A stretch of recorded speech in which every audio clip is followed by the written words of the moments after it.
अस्सलाम वालेकुम नाजरीन, आप देख रहे प्रोग्राम ऑफ द रिकॉर्ड। मैं हूं आदिल अब्बासी। मुकदमा खेला जा रहा है। हुकूमत कह रही है हमने कोई मुकदमा नहीं किया, अपोजिशन कह रही है नहीं आपने मुकदमा किया है, अब भुगतना होगा। हुकूमत ने अपने आप को डिस्टेंस किया हुआ है बगावत के मुकदमों से। आज एक और डेवलपमेंट ये हुई है कि नवाज शरीफ साहब को मतलूब करार दिया गया। इस्लामाबाद हाई कोर्ट की तरफ से इश्तिहार जारी करने का हुक्म दिया गया। कहा गया अंग्रेज़ी और उर्दू अखबारात में इश्तिहार किए जाएँ और बरतानिया में भी जो पब्लिश होते हैं पाकिस्तानी अखबारात, वहाँ पर भी इश्तिहार दिया जाए। ये कहा है। फिर ज़ाहिर 30 रोज़ का मौका होगा। उसके बाद जो है वो जो एक प्रोसेस है एब्सकॉन्डर डिक्लेयर करने का प्रॉपरली वो किया जाएगा। नैब की जानिब से बड़ी इंटरेस्टिंग सूरत हाल सामने आई। नैब ने अपना प्रोसीजर बताया। उनके प्रोसिक्यूटर ने गैर रस्मी गुफ्तगू करते हुए मीडिया से उनको बताया कि भाई ढोल भी पीटा जाएगा, उनकी रिहाइशगाह के बाहर इश्तिहार भी लगाया जाएगा, लाउड स्पीकर पर भी बताया जाएगा कि जी आप ये साहब हमें मतलूब हैं। तो ये माहौल है। अपोजिशन की जानिब से कहा जा रहा है ये इंतकामी कार्रवाइयाँ हम पर इसलिए की जा रही हैं क्योंकि हम एक बड़ा एहतजाज करने वाले हैं और उस एहतजाज को दबाने के लिए हुकूमत ये सारा कुछ कर रही है।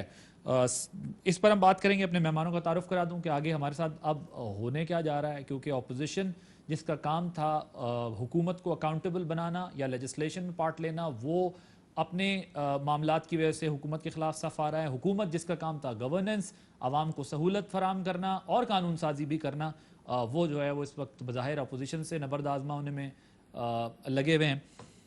स्टूडियो में मौजूद हैं अरशाद भट्टी साहब, सीनियर तज्जियाकार, किसी तारुफ के मोहताज नहीं है। मदर अब्बास साहब सीनियर तज्जियाकार कराची से हमारे साथ मौजूद होंगे। मदर साहब आपका बहुत शुक्रिया।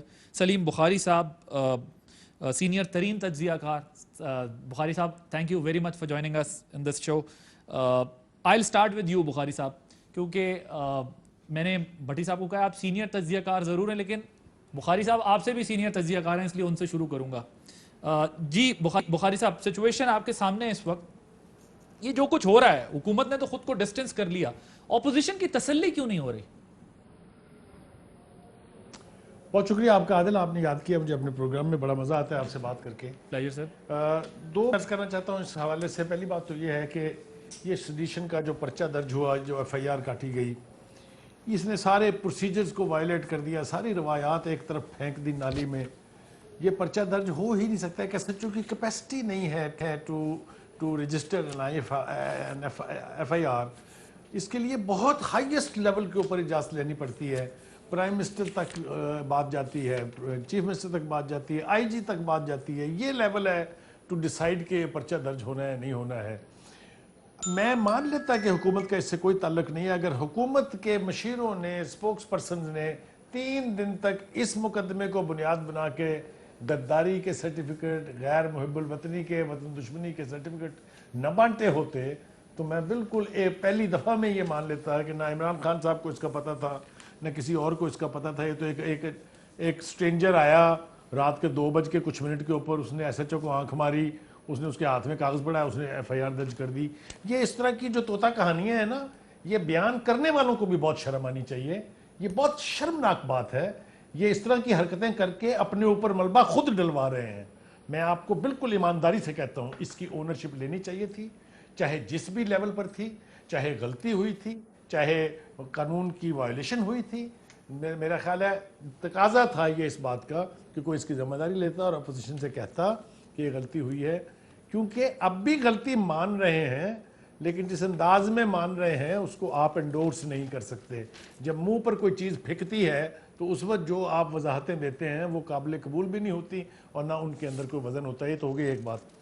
दूसरी बात यह है कि एजिटेशन जो लॉन्च करने जा रही है और प्रोटेस्ट जो लॉन्च करने जा रही है अपोजिशन, उनके यहाँ सिर्फ एक कैलकुलेशन ठीक है, वो ये है कि जो इशू चाहिए होता है किसी भी अपोजिशन को, किसी भी स्ट्रॉन्गेस्ट गवर्नमेंट के खिलाफ एजिटेशन का, वो होता है बैड गवर्नेंस का, वो होता है मसाइल हल ना करने का, वो होता है वादे पूरे ना करने का।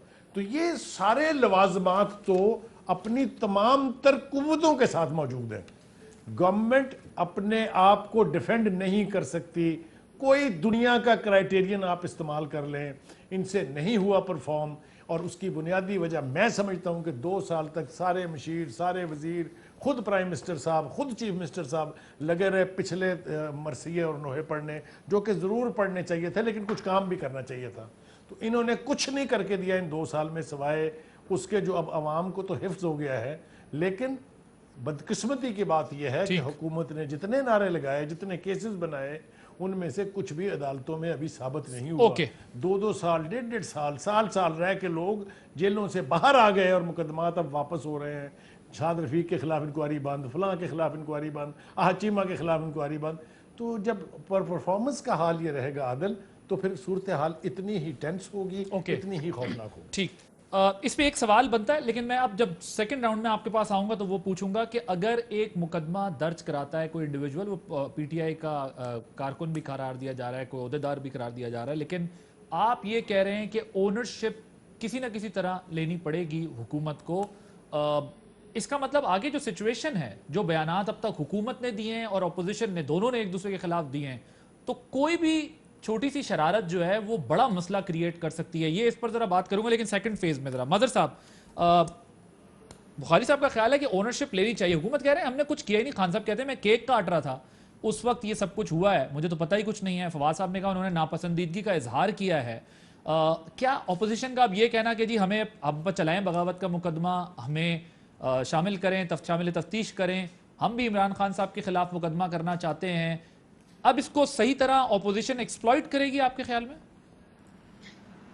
देखिए, बड़ी मज़ाक़ खेज़ चीज़ है। और अभी जो इन्फॉर्मेशन, मुझे नहीं पता कि ये सही है या नहीं, कि सुना है उसमें से आज़ाद कश्मीर के प्राइम मिनिस्टर का नाम निकाल दिया गया है।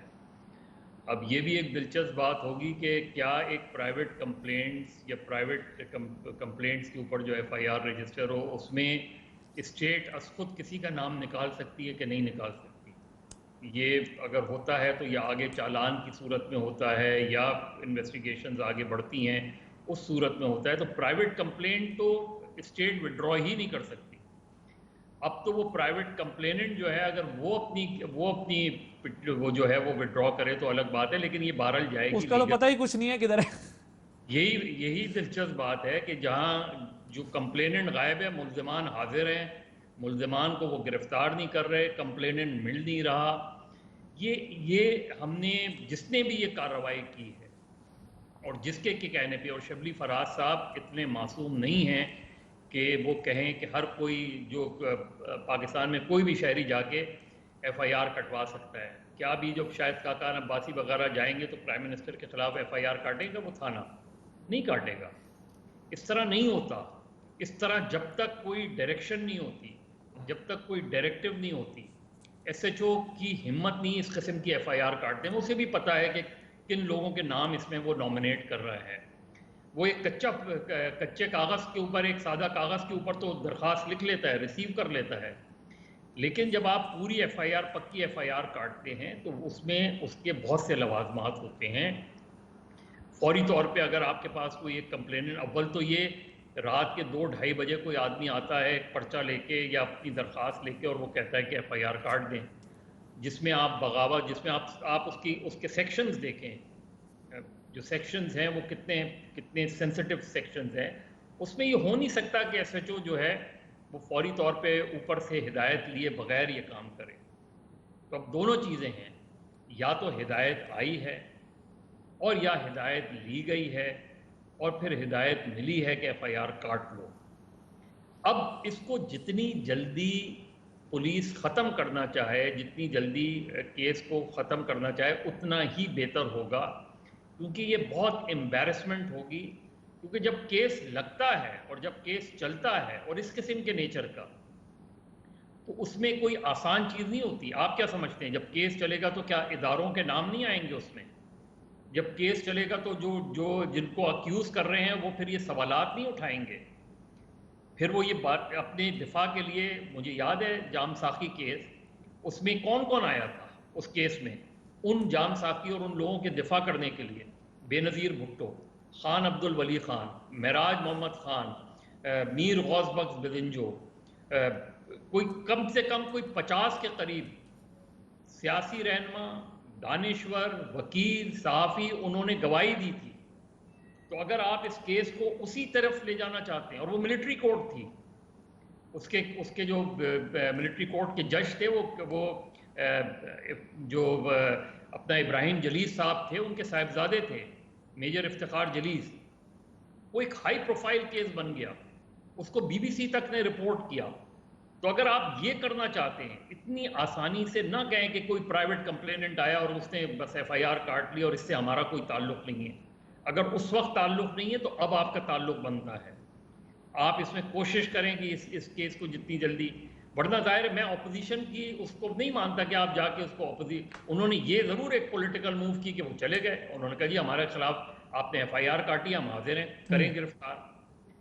तो वो ऑपोजिशन तो एक्सप्लॉइट करेगी। ठीक है, आप ये कह रहे हैं, लेकिन लेकिन हुकूमत खुद को डिस्टेंस नहीं कर सकती इससे। लेकिन एक चीज जो मदर साहब, अगर हुकूमत, अगर एक तरफ ये कहा जाता है कि पर्सनल वेंडेटा है या पॉलिटिकल एनिमिटी है, आप राइवलरी है आपकी ऑपोजिशन के साथ, हालांकि गवर्नमेंट तो ये कहती है कि इन पे करप्शन के केसेस हैं जिसकी वजह से ये शोर डाल रहे हैं, ऑपोजिशन ये कहती है इमरान खान साहब हमारे पीछे पड़े हुए हैं, नैब के साथ मिलकर पड़े। अगर ये काम करना हो तो ये तो हुकूमत खुद भी कर सकती है ना, उसके लिए फिर प्राइवेट कंप्लेनेंट को लाने की क्या जरूरत थी? वो तो फिर अगर आप इंतकाम लेने पे आए तो आपके पास इख्तियार है, आप ले सकते हैं, रियासत मुकदमा कर सकती है, रियासत फरीक बन सकती थी उसमें। नहीं, ये हमारे यहाँ देखिए, हमारे यहाँ इस तरह की चीजें होती रही हैं, ये कोई पहली बार नहीं हुई है, न ये कोई आखिरी बार होगी, इस तरह की चीजें होती रही आपके हैं। ख्याल में ये तरीका ढूंढा है हुकूमत ने ये काम करवाने का?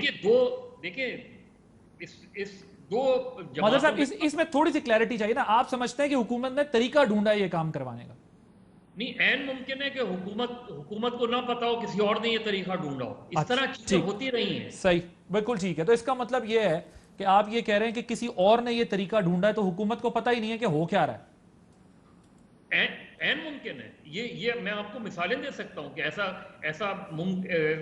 ये चीजें होती रही। क्या 6 अगस्त को, सलीम बुखारी साहब को पता होगा, 6 अगस्त की 1990 की सुबह को, बल्कि सुबह तक बेनजीर भुट्टो को ये नहीं पता था कि आज शाम उनकी हुकूमत जा रही है, लेकिन शाम को चली गई। उससे जब किसी ने सवाल किया कि नेशन में स्टोरी छपी है, नेशन में स्टोरी आरिफ निजामी साहब की स्टोरी थी, तो उनको यकीन नहीं आया कि ऐसा होने जा रहा है। तो हमारे यहाँ कुछ भी हो सकता अच्छा, है। हमारा माजी तो ये है, लेकिन इस वक्त जो गुफ्तगू है वो अजम्पशंस के ऊपर ही है ना। इसमें कोई मतलब ऐसी कंक्रीट चीज आपको बज़ाहिर सामने नहीं नजर आ रही, स्पेशली जब गवर्नमेंट खुद को अलहदा करी। लेकिन जाहिर है आप कह रहे हैं हमारा एक पास्ट है। मदर साहब की भी गुफ्तगू आपने सुन ली, उन्होंने कहा हुकूमत को तो ओनरशिप लेनी पड़ेगी। सलीम बुखारी साहब का भी ये ख्याल है, क्योंकि अगर नहीं पता तो भी उनकी गफलत है, क्योंकि अगर ये काम चला आगे बढ़ता, क्योंकि अब तो खैर वो कंप्लेनेंट ही नहीं पता चल रहा किधर है, इस पर बता दीजिएगा। और स्पेशली जब देखें अपोजिशन एक एहतजाज तो करने जा रही है ना उनके खिलाफ, हुकूमत के खिलाफ, तो इसलिए दोनों हमारे जो पैनलिस्ट हैं उनका ये ख्याल है कि ये हुकूमत ने जो है वो कहीं ना कहीं उनका हाथ इसके अंदर ज़रूर है। पहली बात तो ये कि अफसोसनाक है, बल्कि शर्मनाक है। उसकी वजह यह है कि मुझे लाख इख्तलाफ हैं नवाज शरीफ साहब से, 101 इख्तलाफ होंगे पीपल्स पार्टी से, इसी तरह तरीके इंसाफ से, गवर्नेंस परफॉर्मेंस पे बातें होंगी, मगर मेरे नज़दीक नवाज शरीफ, इमरान खान, आसिफ अली जरदारी, बेनज़ीर भुट्टो, हम सब कोई भी गद्दार नहीं है, सारे मुहिब्बे वतन हैं। और वैसे कह सबको चुके हैं, सब एक दूसरे को एक एक दफ़ा कह चुके हैं, और नहीं, वो उसी तरफ आ रहे हैं, कहना नहीं चाहिए, वो इसी तरफ। ये हमारे डीएनए का प्रॉब्लम है, मुझे लग रहा है कि हमारे वो ये डीएनए का प्रॉब्लम है। अब इसमें कई बातें हैं। पहली बात तो ये कि पीएलडी का जो डिसीजन है 2017 का इस्लामाबाद हाई कोर्ट का, उसके मुताबिक, जावेद हाशमी केस के मुताबिक 2010 में जो हुआ था, पेशावर हाई कोर्ट का 2012 का केस जो है, इन सारे केसों के मुताबिक यानी कोर्ट ने 7 नुकाती हिदायतनामा जारी किया है कि प्राइवेट शख्स मुकदमा दर्ज नहीं करा सकता, वफाक या सूबाई हुकूमत मुकदमा दर्ज करा सकती है। सर वो उसका गद्दारी का, बगावत का तो मेरा ख्याल है प्राइवेट शख्स करा सकता अब है। इसमें आप काम में फुल स्टॉपों में चले जाएं तो वो एक अलहदा बात है। दूसरी बात ये है कि ये जो आपने अभी बात की कि ये भी एक बड़ा एक कर्मा, वो नहीं होता जो जैसा करोगे वैसा भरोगे, यही जो आता है हमें तो यही है ना, जो आता है कायदे आज़म, काफर आज़म, फातिमा जनाब भारतीय एजेंट, हुसैन शहीद शोरवर्दी भारतीय एजेंट, लियाकत अली खान अमरीकी गोद में जाके बैठे, हमें बेच दिया, रूस नहीं गए, भुट्टो साहब मुल्क तोड़ने वाले, बेनज़ीर भुट्टो सिक्योरिटी रिस्क, गिलानी जरदारी मुल्क बेचने वाले, नवाज शरीफ मोदी का यार, ग्रेटर पंजाब बनाने वाला जाती उमरा का मुजीबर रहमान, इमरान खान कश्मीर बेचने वाला यहूदी एजेंट और गद्दार, अयूब भाई आए, तो जवाब तो खुद पेश करते हैं, ज़ियाउल हक मुनाफिक आज़म, मुशर्रफ गद्दार। यानी हमने अल्लाह के फजल से AQ खान को इवन माफिया मंगवा ली, हमने तो किसी को नहीं छोड़ा। और यही नवाज शरीफ साहब बीबी को security risk, Gilani Zardari memo gate में चले गए, लगारी सब अंग्रेज़ों के कुत्ते नहलाने वाले, नजम सेठी, मीर शकील रहमान, मलिया लोधी, जिसको हत्थे चढ़े, डॉन लीग्स पे एक इंक्वायरी बिठा दी, सारे सहाफ़ी पेश हो जाएं, सारे अफसर पेश हो जाएं, तो 2 वज़ीर फारग हो जाएं, उसमें फ़ौज और सारे नुमाइंदे शामिल हो जाएं अल्हम्दुलिल्लाह अपनी तौर पे, और यही इमरान खान करे, और यही इमरान खान के खिलाफ आएगा अगर आज ये नहीं करेंगे। अब 2 तरीके हैं जो काबीना में हुआ, हस्बे मामूल अल्हम्दुलिल्लाह वज़ीर आज़म साहब लाइलम निकले, उन्होंने कहा मैं तो सालगिरह का केक काट रहा था, और ये कोई तहज्जुद गुजार आया था रात के 2 बजे। हमारी तो दिन दिहाड़े FIR दर्ज नहीं होती, इधर इस्लामाबाद में FIR कोई दर्ज करा के दिखाए। तहज्जुद गुजार आया था, एक तहज्जुद गुजार ASI बैठा हुआ था, उस तहज्जुद गुजार ने तहज्जुद गुजार को मुल्की मामलात पे एक जज्बाती सी तकरीर की, दोनों ने नारा तकबीर मारा और कर दिया। इमरान खान लाइल में हो गए। अब उसमें 2 हैं, इनकी भी बड़ी, एक हुकूमत भी एक पसपाई वाली पार्टी है, एक यलगार वाली पार्टी है। अब पसपाई वाली पार्टी शाह महमूद कुरैशी साहब, फवाद चौधरी साहब, शेरी मज़ारी साहबा, नदीम अफजल चंद साहब, इन सारों ने कहा कि भाईजान ये काबिल मजम्मत है, ठीक नहीं है। 2 बंदे शेख रशीद साहब, फ़रोग नसीम साहब ने कहा डट जाएं, अब जब हो ही गई है तो डट जाएं, ये काबीना में कहा।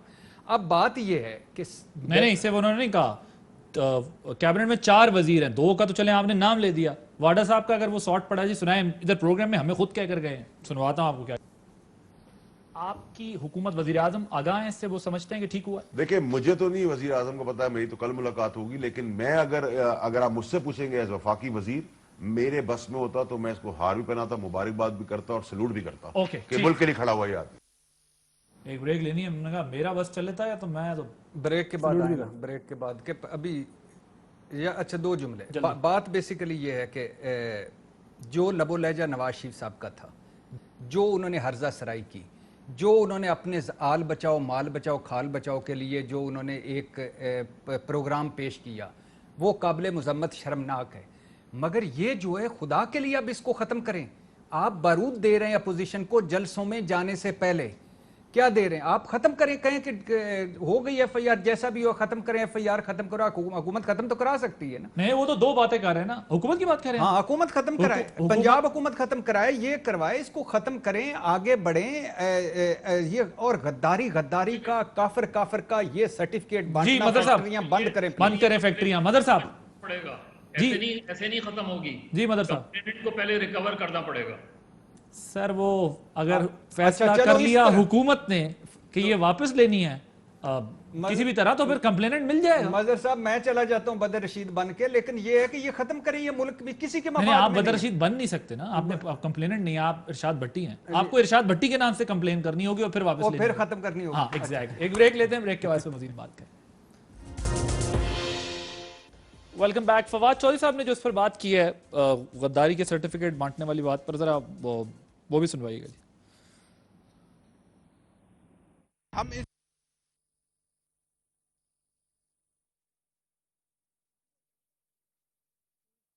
ठीक है, चले वो बाद में चला जाएगा। मैंने मजर साहब की तरफ जाना। मजर साहब अब एक पॉइंट ये ज़ाहिर है, इस पे तो अब सबका इत्तेफाक है, भट्टी साहब भी कह रहे हैं कि मतलब ठीक है, ये तो हुकूमत की जिम्मेदारी बनती है। अब मुझे ये बताइएगा, ये जो तहरीक का मामला है जो हम देख रहे हैं, कभी PDM की सरबराही पर अंदर से खबरें आती हैं, इख्तिलाफ चल रहा है, कभी ये होता है जलसों की तारीखें तब्दील हो रही हैं, कभी कुछ बात सामने आ रही है, कोई कहता है पीपल्स पार्टी साथ नहीं देगी। ये जो मियाँ साहब का, अब तो खैर उनको इश्तिहारी करार देने का प्रोसेस भी शुरू हो गया, अखबारात और ये सब कुछ, ये जब वहां होंगे तो ये तहरीक जोर पकड़ेगी या मियाँ साहब का आना जो है इस तहरीक को कोई जान डालेगा? Your take on. देखिए मेरा ख्याल है ये जितना भी आप, जाहिर है वो एक प्रोसेस, अपना अदालती प्रोसेस अपनी जगह है, ये बड़ा दिलचस्प इश्तिहारी डिक्लेयर हुए हैं। यानी आपने पहले इश्तिहार देंगे, बाद में इश्तिहारी डिक्लेयर करेंगे।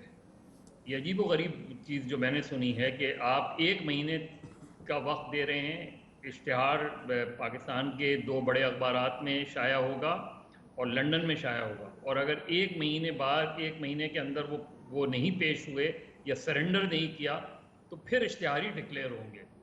ये कानूनी माहिरीन अपनी जगह बता सकते हैं, लेकिन जहाँ तक मैं समझता हूँ, जब आप किसी को प्रोक्लेम्ड ऑफेंडर डिक्लेयर करते हैं उसके बाद आप इश्तिहार देते हैं, उससे पहले इश्तिहार नहीं देते कि आप इश्तिहार देंगे उसके बाद आप प्रोक्लेम्ड ऑफेंडर डिक्लेयर करेंगे आने का। सर लेकिन इससे ऑपोजिशन की मेरा ख्याल है उसको कोई नहीं फ़र्क पड़ेगा। अगर फ़र्क पड़ना होता तो पनामा के बाद जो सूरत हाल थी, सुप्रीम कोर्ट के फैसले के बाद जो सूरत हाल थी, उसके बावजूद 2018 के इलेक्शन में मुस्लिम लीग नून ने खातिर खा जो है वो नशिस्तें हासिल की।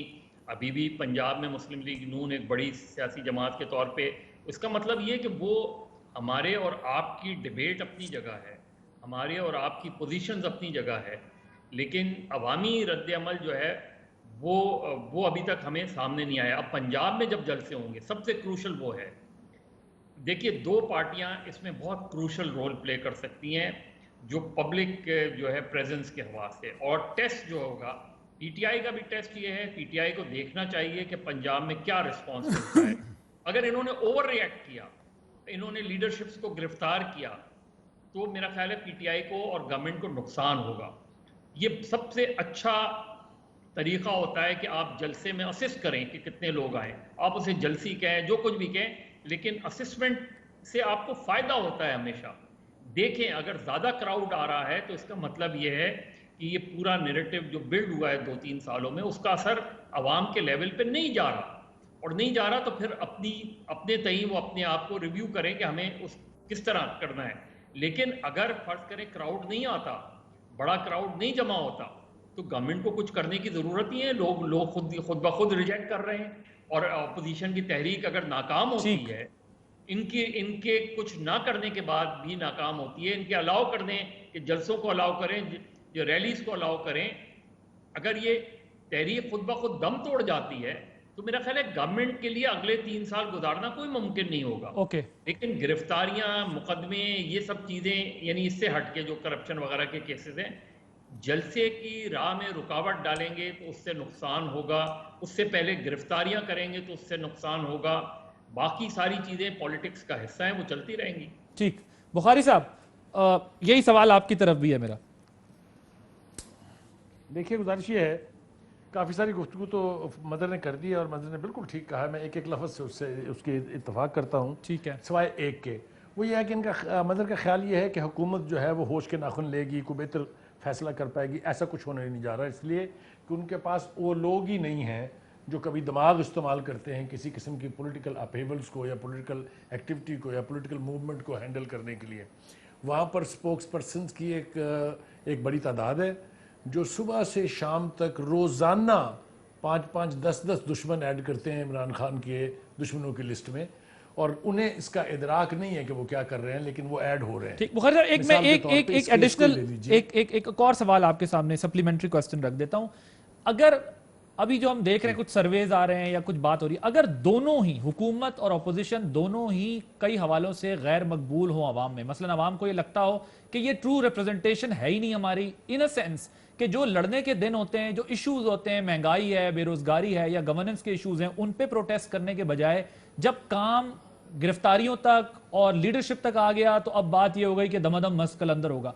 उधर हुकूमत का भी ये है कि महंगाई है, गवर्नेंस के सीरियस इश्यूज हैं, तो गवर्नमेंट से भी लोग नाराज हैं कि आप एक तरफ अकाउंटेबिलिटी का शोर डाला हुआ है, लेकिन जो हमें डिलीवर करना है वो नहीं कर रहे। अगर दोनों से ही अवाम मुतमईन नहीं है, तो फिर इस किस्म की मूवमेंट से या इस किस्म की एक्टिविटीज से हुकूमत के लिए खतरा पैदा हो सकता है, जिसको अपोजिशन कह रही है कि हम इन्हें घर भेज के दम लेंगे। इसी किस्म की सूरत हाल जहाँ ना गवर्नमेंट के बस में कोई चीज़ होती है ना अपोजिशन के, हमारे यहाँ 3 इंटरवेंशन हो चुकी हैं। तज़किरा मैं उसका नहीं करना चाहता क्योंकि मुझे खौफ आता है चौथी किसी पॉसिबल इंटरवेंशन से, क्योंकि जब सियासतदान हाथ खड़े कर देते हैं, जब सिल्वर प्लेटर पे रख के पेश करते हैं, तो फिर तीसरी कुव्वत जो है वो ऑटोमेटिक ऑप्शन होता है। खुदा ना करे कि सूरत हाल उस तरफ जाए। कोई भी ख्वाहिश नहीं कर सकता, कोई भी बेवकूफ़ से बेवकूफ़ आदमी ये ख्वाहिश नहीं करेगा कि ऐसी सूरत हाल पैदा हो जाए कि अपोजिशन के भी हाथ खड़े हो जाएं और हुकूमत के भी हाथ खड़े हो जाएं, तो फिर जो रह जाता है वो मेरा नहीं ख्याल ये कोई रॉकेट साइंस चाहिए इसको समझने के लिए। एक बात। ठीक, दूसरी बात ये है कि जो मज़र कह रहे थे कि इनको चाहिए कि सूरत हाल को हैंडल करें, सूरत हाल की रिस्पॉन्सिबिलिटी लें। मैंने भी कहा अपने इब्तिदाइये में, कुछ नहीं होने जा रहा उससे। आप आज ये प्रोग्राम के बाद से बैठ के सुन लीजिएगा जो नई डेवलपमेंट्स हुई हैं, उसके ऊपर जो हुकूमत के आइज़ एंड ईयर्स हैं, जो इमरान खान के आइज़ एंड ईयर हैं, जिसे मैं कहता हूँ कि वो जो विशियस सर्कल है एक, उससे किस किस्म के बयानात निकलेंगे, किस किस्म की आग फेंकी जाएगी जो सूरत हाल को और ज़्यादा खौफनाक बनाएगी। मुझे ये प्रोसेस रुकता हुआ दिखाई नहीं दे रहा। मैंने आपको कहा कि ये मैं बिल्कुल मानने के लिए तैयार था कि इमरान खान साहब को भी नहीं पता था, ना चीफ मिनिस्टर को पता था, ना IG को पता था, किसी को नहीं पता था।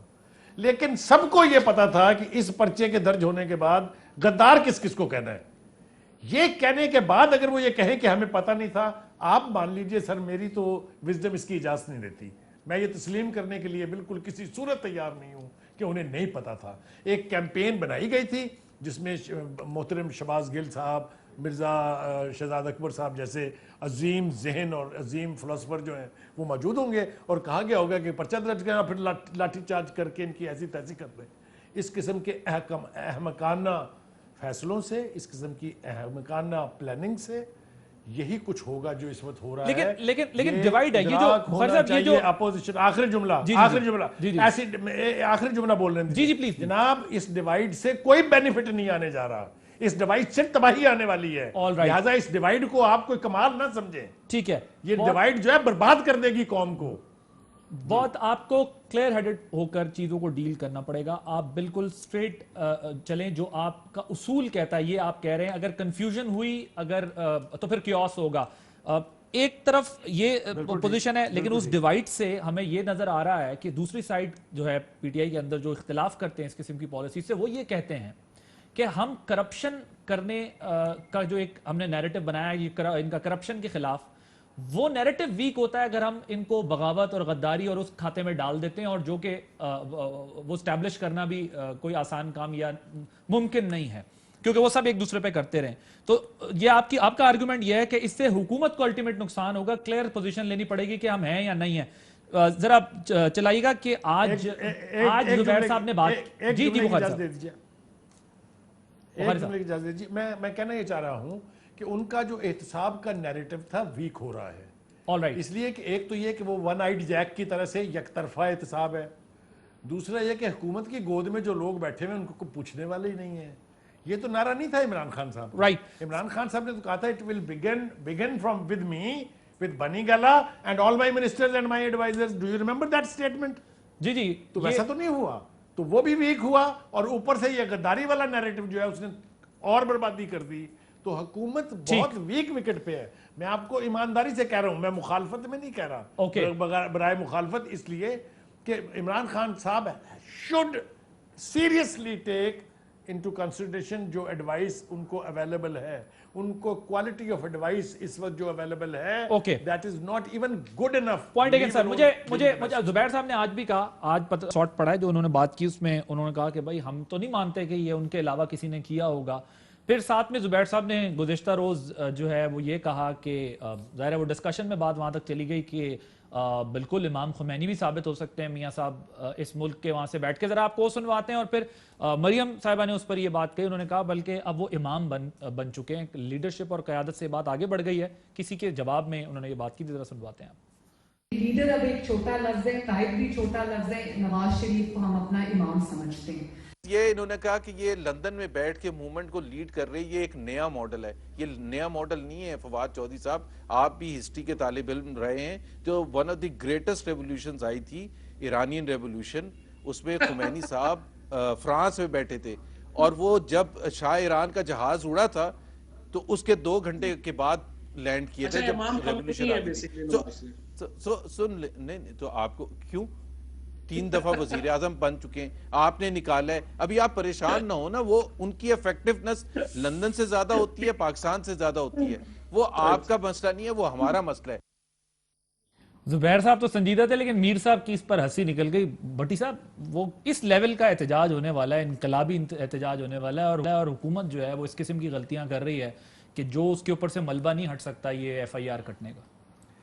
भाईजान, मैं पहले मरीम नवाज साहबा पे सर पकड़ के बैठ गया था कि वो कायद नहीं रहे, वो इमाम बन गए, और उसके बाद हफ्ता हुआ है मेरे ख्याल से ज़ुबैर साहब को तर्जमानी करते हुए। अल्हम्दुलिल्लाह जिस स्पीड से वो जा रहे हैं, अब मुझे पता नहीं अगला टाइटल उनको क्या देंगे कि वो इमाम खुमैनी सब तक पहुँच गए। नवाज शरीफ साहब और इमाम खुमैनी, अगला टाइटल तो इनकलाब के बाद मिलेगा। हाँ, तो नवाज शरीफ साहब और इमाम खुमैनी, मज़हर साहब और सलीम बुखारी साहब की इजाज़त से, यानी जमीनो आसमान, कहाँ जमीन कहाँ आसमान, खुदा के लिए मदर साहब भी मुस्कुरा रहे हैं अल्लाह के नाम पे। बुखारी साहब संजीदा ले रहे हैं मेरा ख्याल है इस बिल्कुल ठीक मसले कह को। रहे हैं। अल्लाह के I नाम। fully agree with भट्टी साहब। अब मैं 100% I agree with अब मैं खुदा के लिए अल्लाह के नाम पे, इमाम खुमैनी साहब ने किसी जनरल जिलानी, किसी ज़ियाउल हक की उंगली पकड़कर इमाम खुमैनी साहब सियासत में नहीं आए थे।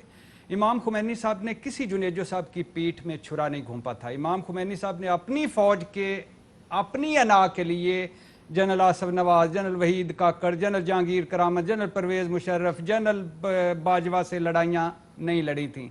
इमाम खुमैनी साहब ने जब अपना मतलब निकल गया तो किसी गुलाम इसा खान, किसी फारूक लगारी, किसी बेनज़ीर भुट्टो, किसी यूसुफ रज़ा गिलानी, किसी जरदारी साहब, किसी चौधरी बरादरान, किसी मौलाना फजल रहमान को हाथ दिखा के टाटा बाई बाई नहीं किया था। इमाम खुमैनी साहब के 25,000 कनाल के महल में नहीं रहते थे। इमाम खुमैनी साहब के एवन फील्ड नहीं निकले थे, एवन फील्ड फ्लैट्स। इमाम खुमैनी के का नाम किसी पनामा लीक्स में नहीं आया था। मगर वो एक कॉमनैलिटी है ना, वो कह रहे हैं फ्रांस में थे वो भी, ये लंदन में। मैं जुबैर साहब को कह रहा हूँ, आपको तो कह नहीं रहा, आप प्लीज 1 मिनट मुझे दे दीजिए अगर आपकी मेहरबानी होगी। तो इमाम खुमैनी साहब का नाम किसी पनामा लीक्स में जुबैर साहब नहीं आया था। इमाम खुमैनी साहब के लिए आलू गोश्त की फजाई कैटरिंग नहीं होती थी। इमाम खुमैनी साहब 2.5 करोड़ का बाथरूम नहीं बनाया था पीएम हाउस जाने के लिए। इमाम खुमैनी साहब की मनी ट्रेल नहीं गायब हुई थी। पैसा कहाँ से आया, पैसा कमाया कहाँ से, पैसा लाया कहाँ से, इमाम खुमैनी साहब इन सवालों पर लाजवाब नहीं हुए थे। इमाम खुमैनी साहब को सुप्रीम कोर्ट ने नायल करार नहीं दिया, हाई कोर्ट ने इश्तिहारी करार नहीं दिया, एहतसाब अदालत ने करप्शन पर सजाएं नहीं सुनाई। इमाम खुमैनी कागजों में ही सही, इमाम खुमैनी साहब कागजों में भी बाहर की कंपनी में, अपने बेटे की कंपनी में मुलाजम नहीं थे एज ए वजीर आजम। इमाम खुमैनी साहब ने कभी पार्लियामेंट में झूठ नहीं बोले, कभी अवाम, अदलिया और पार्लियामेंट को बेवकूफ़ नहीं बनाया। इमाम खुमैनी ने सुप्रीम कोर्ट पर हमले नहीं किए, जजेस खरीदो फरोख्त नहीं की। इमाम खुमैनी साहब छांगो मांगों के बानी नहीं थे, प्लाट परमिट को अपनी तरक्की के लिए इस्तेमाल नहीं किया। इमाम खुमैनी साहब ने मेरे असासे ज़राए आमदन से ज़्यादा तो तुम्हें इससे क्या कभी नहीं कहा। इमाम खुमैनी साहब ने जाली कतरी खत नहीं लाए, जाली ट्रस्ट डीड नहीं लाए, जाली कैलबरी फाउंट नहीं लाए। इमाम खुमैनी साहब मरूसी सियासत वाले नहीं थे। इमाम खुमैनी साहब ने कभी बेटी को सियासी गद्दी नशीनी के लिए नहीं बनाया।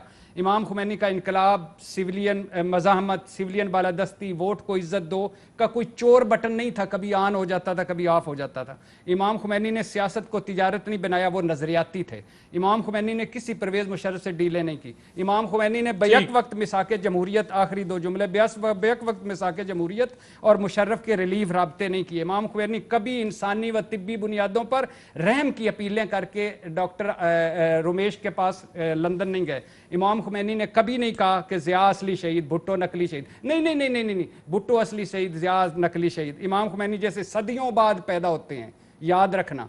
और नवाज शरीफ जैसे हर मुल्क में इमाम खुमैनी चाहें भी तो एक लम्हे के लिए, चाहते भी तो एक लम्हे के लिए नवाज शरीफ नहीं बन सकते थे। और नवाज शरीफ की उम्र 600 साल हो तो एक लम्हे के लिए भी इमाम खुमैनी नहीं बन सकते। खत्म। और भी एक लाइन और ऐड करने इसके अंदर कि इमाम खुमैनी इनकलाब से 1 हफ्ते पहले तक राब्ता करने की कोशिश भी नहीं कर रहे। और हाँ नहीं, इमाम खुमैनी साहब के कासद भी नहीं थे। एक ब्रेक के बाद जो है वो मदर साहब से और बुखारी साहब से भी पूछेंगे कि ये वाकई कोई इनकलाब की तैयारी हो रही है। After this break, welcome back. Bukhari साहब, we are running out of time. मुझे सिर्फ ब्रीफ कमेंट चाहिए आप तीनों का कि इस वक्त तक जो कुछ हो चुका है, पंजाब के जलसों की तो भी हमने बात की कि पंजाब में जलसे, मदर साहब ने कहा अगर इंप्रेसिव होंगे, आपने भी इत्तेफाक किया, तो फैसला होगा कि अगली तहरीक कहाँ चलती है, नहीं चलती तो हुकूमत को कोई खतरा नहीं। लेकिन अब तक जो ऑपोजिशन की स्ट्रेटजी है अगेंस्ट गवर्नमेंट, आप उन्हें अगले 2 महीनों में कामयाब होता देख रहे हैं या फिर कोई कॉम्प्रोमाइज दिखाई देगा? ईमानदाराना जवाब यह है कि उन अपोजिशन की इस तहरीक की कामयाबी का सारा दारोमदार इस बात पर है कि इमरान खान साहब बजाते खुद और उनकी टीम के अरकान, जो उनका जो कोर टीम है, वो कैसे रिएक्ट करते हैं, कैसे बिहेव करते हैं। इमरान खान साहब को फिलफौर एक चीज़ तर्क कर देनी चाहिए कि उनको he should stop believing his own propaganda. इसलिए कि बड़े बड़े नाम हैं, हिटलर है, नेपोलियन बोनापार्ट है, मुसोलिनी है, स्टालिन है, सद्दाम है, ये सारे सिर्फ तबाह इसलिए हुए, बहुत बड़े लीडर थे ये, because they started believing their own propaganda. एक बात तो ये है। दूसरी बात ये है कि इल्ज़ाम तराशी अब आप अपोजिशन पर ऐसी करें जिसको सस्टेन कर सकते हो। मिसाल के तौर पे ये धड़ाधड़ कहा जा रहा है कि ये नवाज शरीफ तो भगोड़ा आदमी है, ये तो खुफिया मुआहदा करके भाग गया था, और इसने किसी को बताया नहीं, लेकिन साथ ये सवाल कोई नहीं पूछता कि किसके साथ किया था, उसने क्यों नहीं बताया। It is equally an important question. Okay, similarly खुफिया मुलाकातें हो गई जी, बड़ी मुलाकातें हो गई खुफिया जनाब। ओ भाई साहब, वो खुफिया मुलाकातों के जो मेजबान है को उनकी भी तो बात करें ना, कि उन्होंने बुलाया क्यों था 4-4 घंटे बैठ के साथ खाना खाने के लिए। तो जब तक आप यकतरफा खुद ही सवाल खुद ही जवाब करते रहेंगे तो ये सूरत हाल काबू में नहीं आएगी, अपोजिशन इनके डिफॉल्ट पर सक्सीड होगी। मदर साहब, देखिए, तहरीक के लिए, किसी भी तहरीक के लिए जो डीजल होता है वो हुकूमत प्रोवाइड करती है। अब अगर ये महंगाई, दवाओं की कीमतों का और वैसे पेट्रोल कह देते तो ज्यादा अच्छा था सर। मैंने इसीलिए डीजल मैं तो एकदम रुक ही गया था। जी जी, वो डीजल अगर आप जिस तरह महंगाई अभी भी सुन रहे हैं, गैस की कीमतों में इजाफा हो रहा है, बिजली की कीमतों में इजाफा हो रहा है रोजमर्रा, तो ये डीजल का काम करता है।